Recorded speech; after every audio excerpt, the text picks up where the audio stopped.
السلام علیکم دوستانو، زه زعفران صادقی یو ځل بیا ستاسو په خدمت کې له یوې نوې ویډیو سره.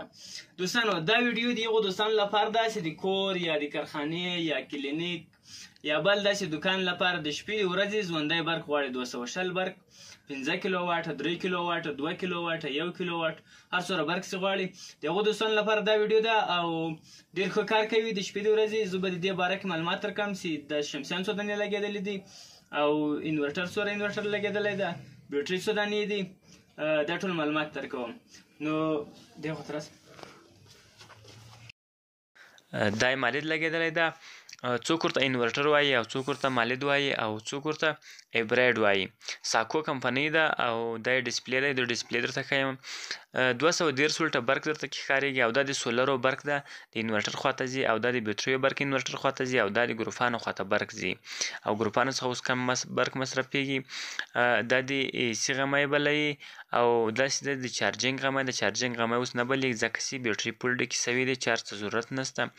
او 213 ولټه دی آوټپوټ کوي او دا چپ لاس ته ښکارېږي دا صفر. دلته AC انپوټ ده. کله چې تاسو دولتي برق و او هغه برق مې ورکړی و هغه برق دلته ښودل کېږي. کله چې بیټرۍ خالي وي هغو څخه هم چارج اخلي.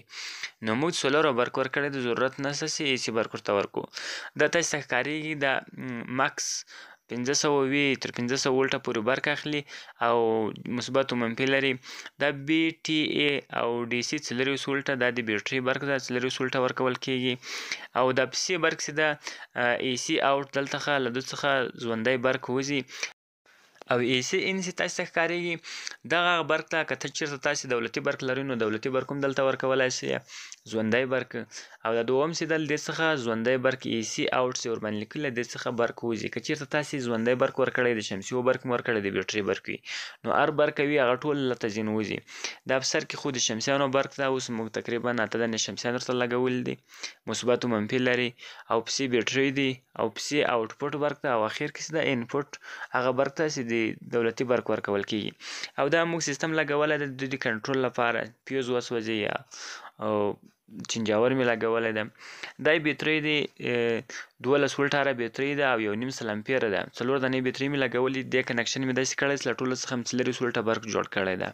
420 برق انورټر ته ورځي یا ایبریډ ته ورځي او بیرته د ایبریډ له خوا څخه دا چارج کېږي. دا کنکشنونه تاسو ته ښکارېږي چې څه رقم ته لګېدلي. دا یعنې 4 دانې بیټرۍ دي، هره بیټرۍ 12 ولټه ده. له دې څخه موږ ټولې 420 ولټه برق جوړ کړی ده. دوه بیټرۍ مې یو کړې ده او له هغه وروسته مې هغه بیټرۍ بیا کنکشن کړې دي، بیرته مې بیا ایبریډ ته برق ورکړی ده. نو ډېر ښه سیستم ده، ډېر ښه کار کوي. بیټرۍ هم پخپله ډکوي او د بیټرۍ کنټرول هم پخپله کوي. یعنې که بیټرۍ ډکې سي نور تاوان نه ورته رسول کېږي، بیټرۍ باندې برق کټ کېږي په خپله اندازه باندې.